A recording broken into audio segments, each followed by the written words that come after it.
Now, from the area's leader in live local news, this is WYLN News, the area's #1 source of live local news and information in Luzerne, Schuylkill, Carbon, and Columbia counties. WYLN News starts now. Good evening, and thank you for joining us on WYLN News. I'm Derek Martinez. Luzerne County has announced a new partnership with Luzerne County Community College. Under the new partnership, Luzerne County employees will receive a 50% tuition discount. Luzerne County Manager Romilda Crocomo gave us additional details regarding how the program will work. What we're going to do is we're partnering with the Luzerne County Community College. They pay 25% of the tuition. We pay 25% of the tuition, and then our staff members only have to pay 50% of the tuition. I know people are going to say, well, what do you do if they don't finish? Well, we have arrangements because we do this with other universities, especially with our human services, but we have arrangements that if they don't fulfill going to the class or fail the class or leave the county, then they pay the county back. Crocomo said the partnership will be a great opportunity for staff members to gain additional skills to benefit the county. This is really great. We have staff members who want to learn skills, and then they bring those skills back to the county. And the community college has agreed that if we have specific courses or classes or areas that we want staff to be educated on, that they will create that for us. So this is a way not only to attract new staff members, but to keep the ones that we have. Under the program, county employees will have the opportunity to take courses online or at any of the college's campuses. The Hazleton City Council is seeking additional grant funding for upgrades to the Pine Street Playground. In a vote of 5-0, the council voted on Tuesday to apply for a $250,000 grant from the State Greenways, Trails, and Recreation Program for the project. Officials say the city applied for the same grant last year but was not selected. Under the proposed project, the Pine Street Playground would receive a complete overhaul with an upgraded play area, a new basketball court, and a soccer field. The Philly Pretzel Factory will soon be coming to Hazleton.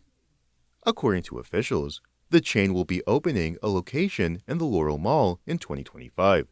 The Philly Pretzel Factory is a chain with around 80 locations across the state that sells a variety of soft pretzel products and dips. Officials say the new store will be located near the west side entrance to the mall, but that an official opening date has not yet been set. Coming up on WYLN News, a young wrestler from Monomoy area brings home 2 state championships. Plus, first responders in Hanover Township invite the public to an upcoming meet and greet at McDonald's.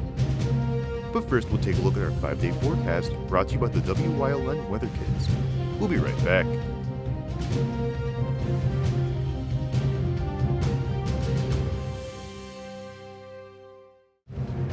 Brought to you by Lehigh Valley Health Network and Jefferson Health. Investing in your well-being and building healthier communities because more expertise and convenient care mean better outcomes and a healthier you. Learn more at lvhn.org/Jefferson.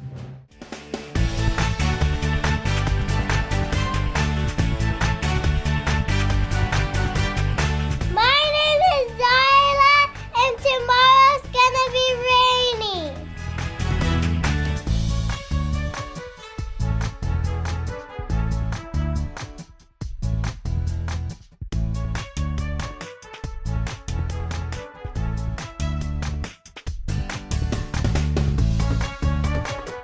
We want your child to be our WYLN Weather Kid. Your child can be our feature weather reporter of the day on WYLN News and WYLN social media posts just by using your smartphone or any video recording device. It's easy. All ages are welcome, from toddlers to teens. To find out how, go to the weather section of WYLNTV.com or look for our post about it on the WYLN News Facebook page. Submit your Weather Kid video today. Come shoot at Whitetail Preserve, 118 Boulevard Road in Bloomsburg. Their skeet, trap, and sporting clay fields are professionally designed, and all stations are handicapped accessible. Whitetail Preserve has resident shooting instructors certified by the NRA in shotgun, rifle, pistol, home safety, and personal protection in the home. Whitetail can also cater any size event, whether it be a private party, corporate event, or wedding. Call 570-384-2314 or 570-790-8969. Are you sitting at home living in pain? Maybe it's in your hands, maybe your back or your hips. The good news is you don't need to live in pain. Why? Because there is Omega XL, a one-of-a-kind, natural, powerful joint relief supplement created from the green lip mussels of New Zealand. Drug-free, non-habit forming. It's small, easy to swallow, and it's backed by more than 40 years of clinical research. As I was getting older, my joints started to feel that wear and tear. But then I tried Omega XL, and it changed my life. If you're experiencing daily aches and pains due to aging and overuse, try Omega XL and see the difference it can make in your life. Buy one, get two free. 2 bottles of Omega XL plus Vitamin XL D3, a value of more than $85. Call today and you pay only $39.95. Plus, you have nothing to lose because it's backed by our 60-day money-back guarantee. Call now. WYLN programming is online all the time. Visit our website at WYLNTV.com to check out archive shows and a live stream of our broadcasts. And don't forget to visit all of our social media pages for breaking news, weather, and sports. You can also head directly to our YouTube page for all our programming at youtube.com/WYLNTV35. Subscribe and ring that bell so you get notified every time there's a new show available online. Welcome back to WYLN News. A young wrestler from Barnesville has taken home 2 state championships. Senator Dave Argel and PA State Representative Jamie Barton visited 10-year-old Johnny Cambra at Mononoy Area Elementary School on Wednesday to congratulate him on the achievement. In back-to-back weekends, Cambra won both the Keystone State Championship and the Pennsylvania Junior Wrestling Youth State Championship. He also took first place at the Tulsa Nationals in Oklahoma. First responders in Hanover Township are inviting the public to a community meet and greet at McDonald's. The event will take place on Wednesday, June 4th from 2 p.m. to 4 p.m. at the McDonald's located on the Sanssouci Parkway. During the event, visitors will have the opportunity to meet local police, fire, and EMS personnel while enjoying a complimentary ice cream cone. Discounted Happy Meals will also be available, complete with coloring activities and face painting. Kyle Longley is wanted by the Columbia County Adult Probation and Parole Office. Longley is 6'1" and weighs around 160 pounds. He is described as having brown hair and green eyes. The public is warned not to approach or attempt to apprehend this individual. Anyone with information regarding Longley's whereabouts is asked to contact the Columbia County Adult Probation and Parole Office at 570-389-5650. Coming up on Ringtown's News Choice, we learn about the upcoming Art Youth Expo on this segment of Community and You. Plus, Chris Fulmer leads us down the path through history with Muncie, Part 3. And stay right here on WYLN. We'll be right back. SJ Kowalski is your Mitsubishi Diamond Contractor. They can install a Mitsubishi electric Mr. Slim ductless heating and cooling system. Mr. Slim systems are designed to make any living space in your home inviting. You can have a different temperature control for every room in your home. The money-saving technology can save you 25 to 50% on your heating bill. For Mitsubishi, Rinnai, and trained comfort specialists, call SJ Kowalski at 570-455-2600. PPW Nation, get ready for the best of PPW Season 2. Join Paul Bowe, E. Julius Kuiper, Alexander Bravado, Tom Mitchell, and Alex Watt as we take you down memory lane and relive some of the best PPW matches of all time. Saturdays at 5 p.m., Sundays at 10 p.m., only on WYLN.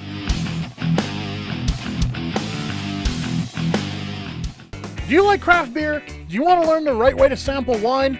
How about checking out a restaurant with a unique flavor or a crazy food challenge? These are just some of the things we are featuring on Wine, Hops, and Road Stops. So, spend some time learning about great wine, great beer, and great food on WYLN TV 35.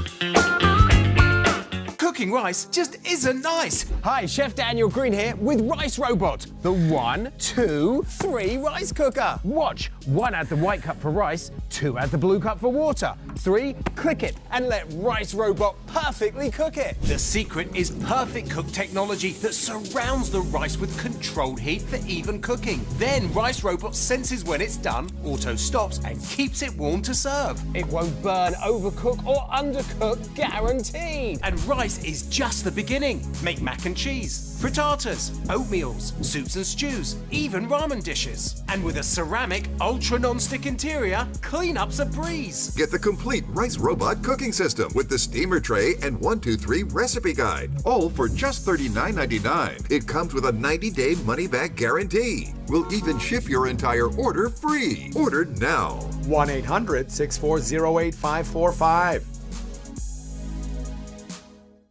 Hey, did you know WYLN posts news stories and other bonus content on social media all week long? The Weather Kids, Fresh from the Farm, Everyday Heroes, Let's Talk Sports, Feel Good Friday, daily news stories, and more. Visit WYLNTV.com, Facebook, and YouTube to check it out. WYLN, the local leader on social media. We're your local network.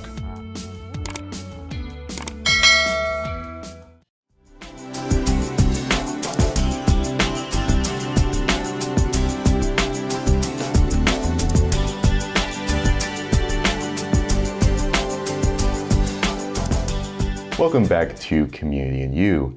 I'm joined today with these two wonderful people from the Hazleton Art League, Mike DeMonico and Summer Whitley. How are you guys doing today? Good. How are you doing? I'm doing good. I'm glad taking a break from the rain today, and always welcome. Oh God, yeah. So we're approaching a very exciting time of the year for the Hazleton Art League. It's once again time for the Art Youth Expo, AYE. I know this is always a very exciting event for a lot of people here in the Hazleton community. So for those who aren't familiar with what the Art Youth Expo is, could you kind of explain to our viewers like what this event is? Art Youth Expo is an arts competition, festival, and exhibition for artists aged 13 to 30. And we take all sorts of mediums, from digital art to photography to fiber arts to paintings and anything else you can think of. And our festival has live music from both classical and like pop punky musicians. We have food trucks, we have activities, so this year we're having tattoo artists, we have board games, we have those giant lawn games, and all sorts of stuff to celebrate our artists. Well, it sounds like you guys have a lot of stuff planned for those attending the event. So the art that's submitted to the expo, is it basically like pre-created stuff like from the artists that they submit to it, or is it like some like brand new work that they're creating for the expo?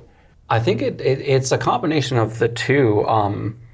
Because actually, we just did an exhibit with the Hazleton Art Academy, and I noticed some of their pieces were from a previous AYE. So there's some overlap there, but then a lot of them just, when they hear about it, they just go full send. They make full pieces for it, and they get ambitious. It's more and more ambitious every year because the scaling of these pieces that I've seen now, it's astronomical. Oh yeah, I could imagine. I oh mean, my God. Yeah, I think with an event like this, like it really does inspire like a lot of younger artists, especially to get more involved with the work that they're creating and just get really inspired to just do as much as they can really, and it's really great to see, honestly. Yeah, we're getting more and more 3D and like fiber art pieces over the years, and that's super exciting to see. I love sculptures.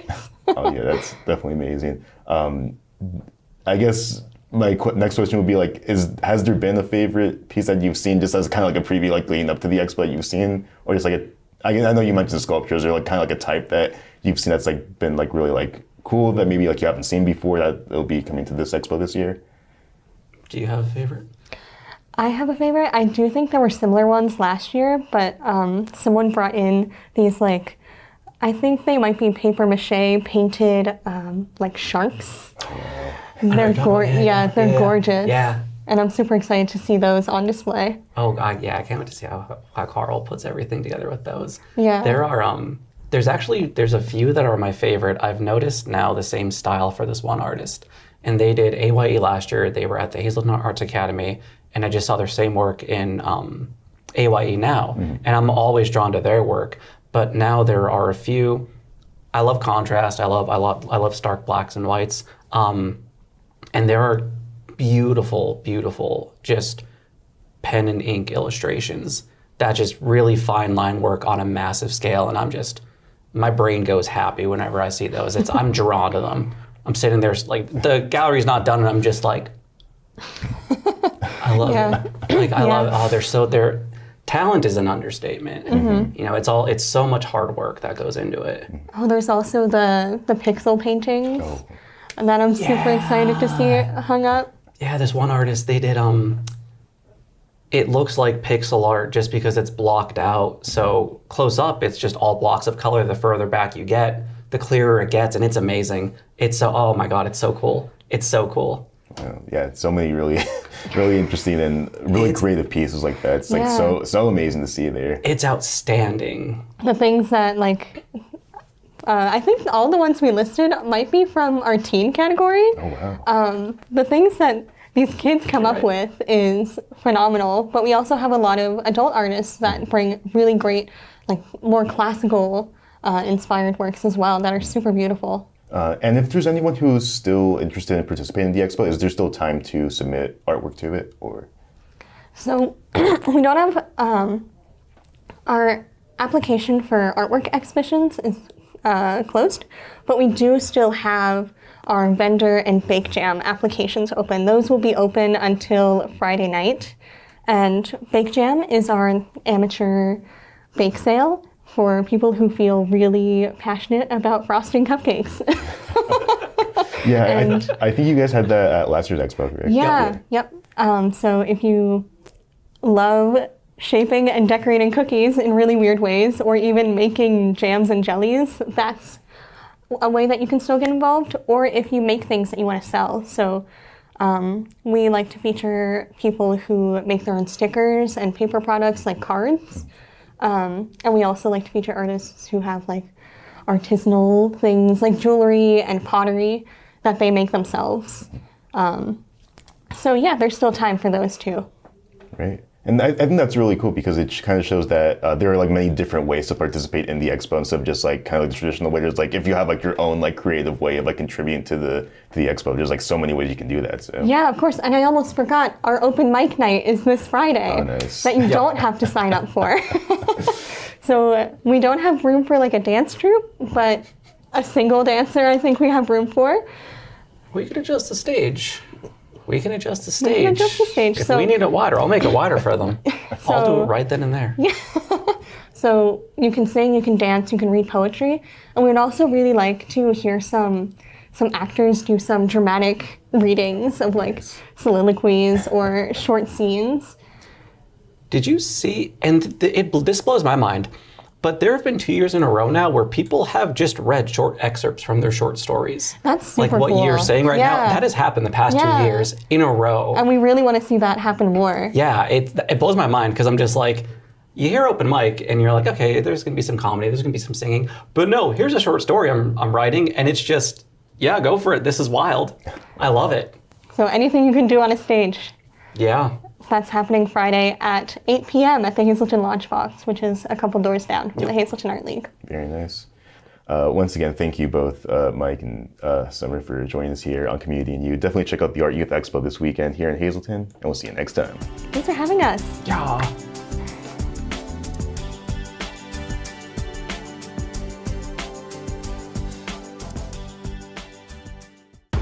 Lehigh Valley Health Network is now proudly part of Jefferson Health. And when two healthcare leaders come together for the community, you can expect more. More locations, more clinical trials, more breakthrough treatments.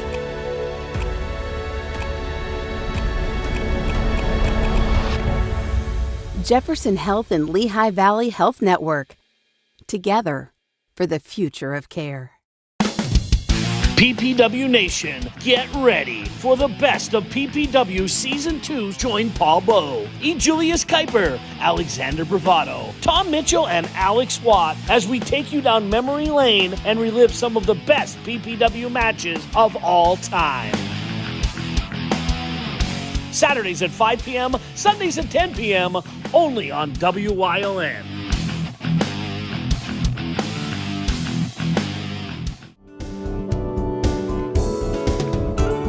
This week's show, Let's Talk Chiropractic, is exciting.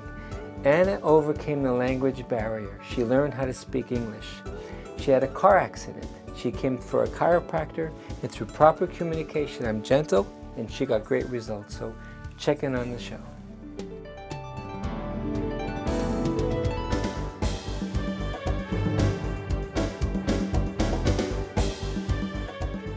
Come shoot at Whitetail Preserve, 118 Boulevard Road in Bloomsburg. Their skeet, trap, and sporting clay fields are professionally designed, and all stations are handicap accessible. Whitetail Preserve has resident shooting instructors certified by the NRA in shotgun, rifle, pistol, home safety, and personal protection in the home. Whitetail can also cater any size event, whether it be a private party, corporate event, or wedding. Call 570-384-2314 or 570-790-8969.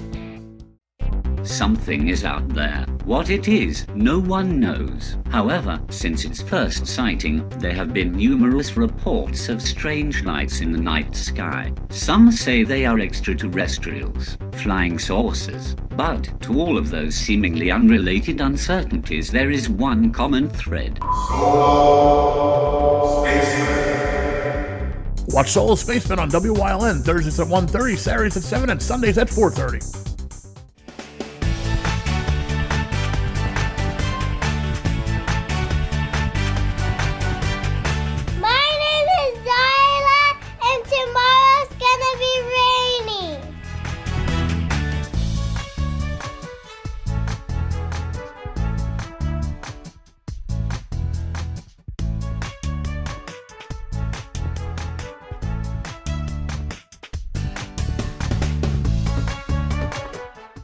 A Path Through History is sponsored by the Old Jail Museum, 128 West Broad Street in Jim Thorpe. Call 570-325-5259 or visit them online at theoldjailmuseum.com.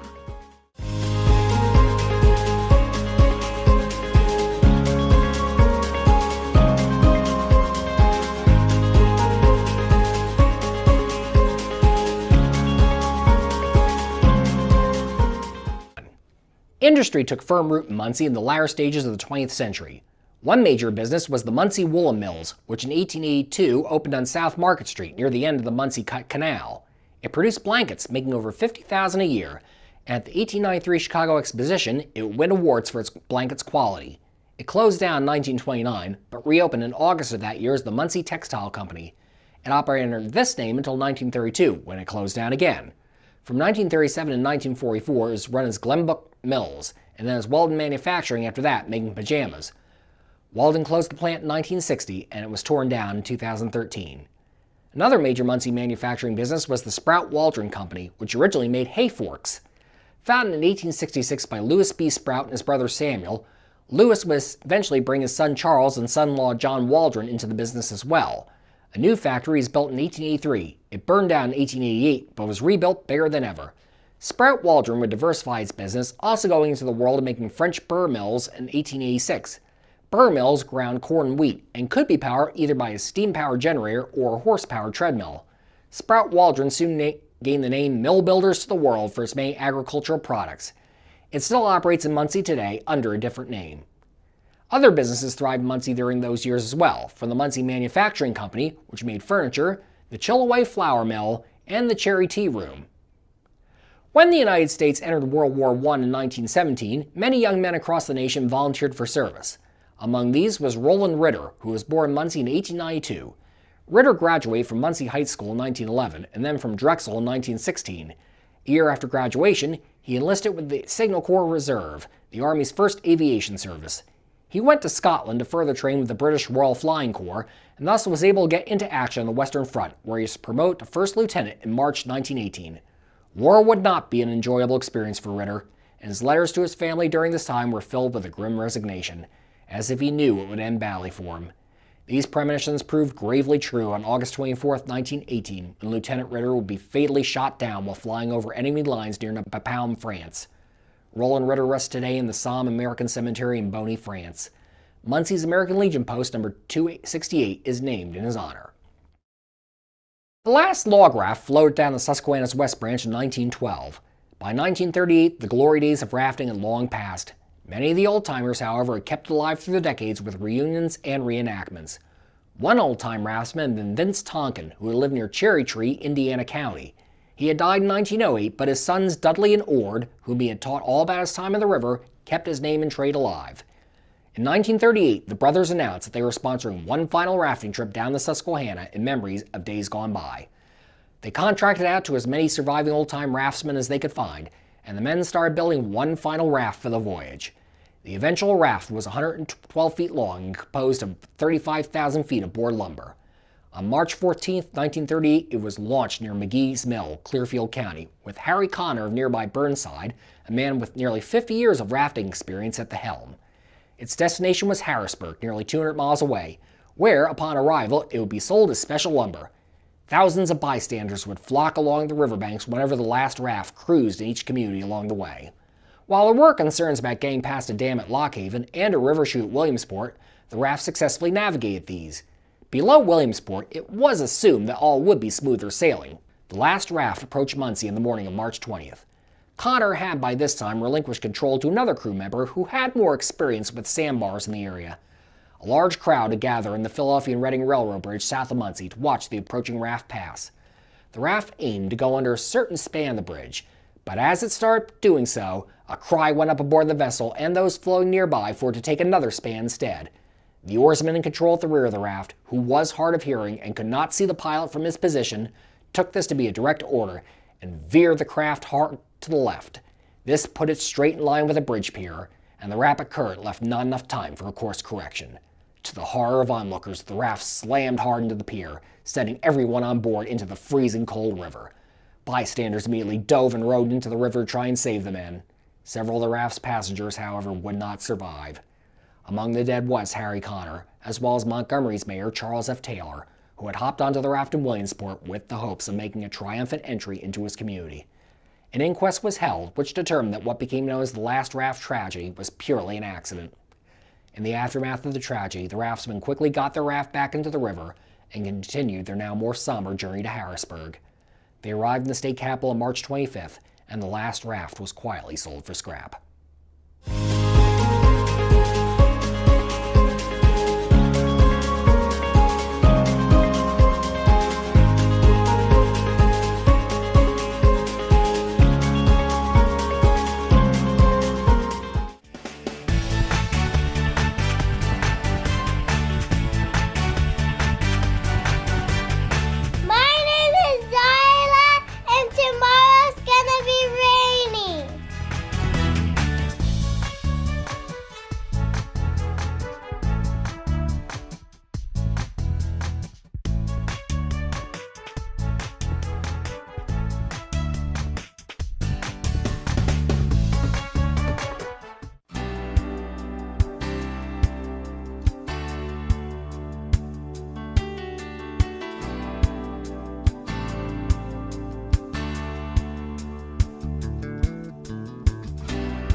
You're watching WYLN TV 35,